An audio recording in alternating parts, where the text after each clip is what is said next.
محترم مسلمانانو ورونو دا الله عظیم فرضوینه ده پر موږ او تاسو ټولو باندې چې الله د اسلام د چتر لاندې موږ ته د زندګۍ د تېرولو توفیق راکړي. اسلام دا یو عظیم نعمت دی، د یو نیکبخته او بختور کس په بخت باندې دغه کلمه کېږي. دا تعلق د دې پورې نه ساتي چې دا تور دی، دا سپین دی، دا پیسه‌دار دی، دا مسکین دی. دا ته به اسلام الله نصیب کوي، دې ته به نه نصیب کوي. دا به اسلام راوړي، دا به نه راوړي. د دې په وخت به دا به نه،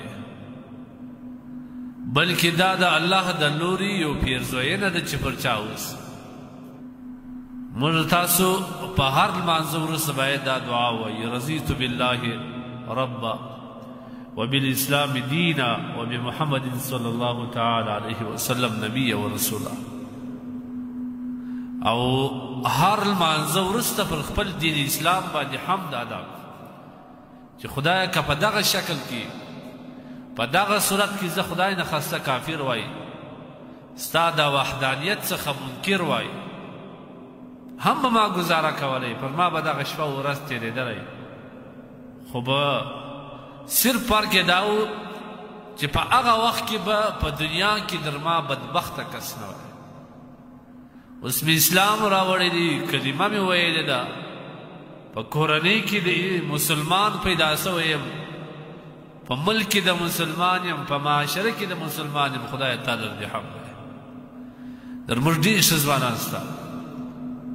دا اروپایي مخلوق چې ووینې دا په شکل او صورت کې در موږ ډېر زیات زیبا او ښکلي، په پیسه او په دولت کې در موږ بیخي ډېر لوړ، لیکن دا په پیسه او په ښایست باندې ده. هغوی الله جل جلاله د اسلام څخه بې برخې کړي دي. سړی داسې ورته وګوري دغه ښایسته بشر به ابدي په جهنم باندې سوځي. ډېر زیات سړي ته افسوس ولرېږي. خو چونکې دا د الله یو پیرزوینه ده، دا د الله سبحانه وتعالی د لوري یو لویه عطا ده چې موږ ته راکړې ده چې موږ په اسلامي معاشره کې مسلمانان پیدا کړي. هر مسلمان باید روزانه پر دې باندې حمد ووایي. خو چونکې خبره په دې ځای کې ده اسلام راوړی موږ په رضا دی، په معاشره او کورنۍ کې د مسلمان پیدا سوی یم، مسلمان لوی سوی یم. خو څو اعماله برای راست زما د اسلام دي، نور و اخواته زه مؤمن مسلمان نه یم. دا ځکه ډېر غټ خبره ده.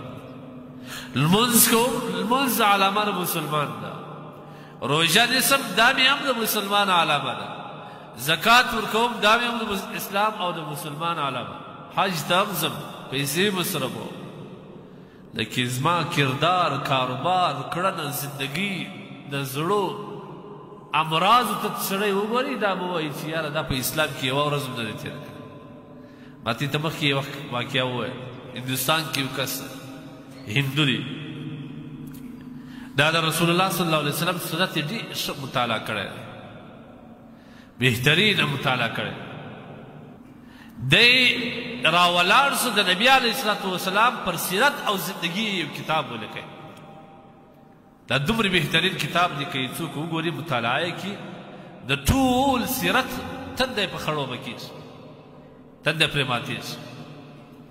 لیکن دی خپل ایمان نه راوړي.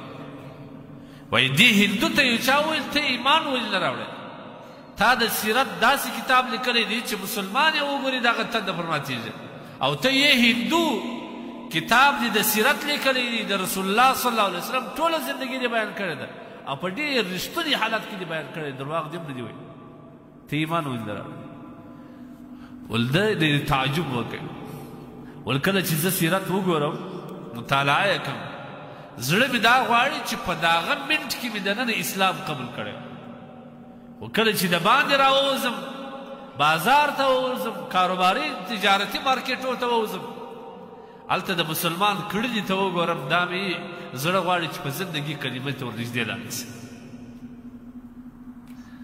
زموږ اسلام زموږ مسلماني نن موږ دغه ځای ته رسوی ده د پیسو په لالچ د پیسو په مینه کې د دولت په مینه کې موږ بیا اسلام نه پېژنو که رښتیا باندې زیاتېږي که په درواغو زیاتېږي که په وعده خلافي زیاتېږي که په دوکه زیاتېږي که مسلمان ته په یو قسم شی پر ده باندې پر اړولو باندې زیاتېږي بس هغه وخت بیا زموږ اسلام بیا لیکن کله چې مسجد ته راننوځو اول د وارې مرصب شه رامخته دلته بیا زموږ اسلام په یاد شي ګورې دا زموږ په ذهنو کې ګوره چاره اچویه ده چې اسلام به یوازې د عباداتو لمونځ زکات روژه حج دغه کوه بس د مسلمان حالانکې دا اسلام نه دی دا قطعا دا خبره غلطه ده دا د اسلام غلط تعارف دی چې کوي خلک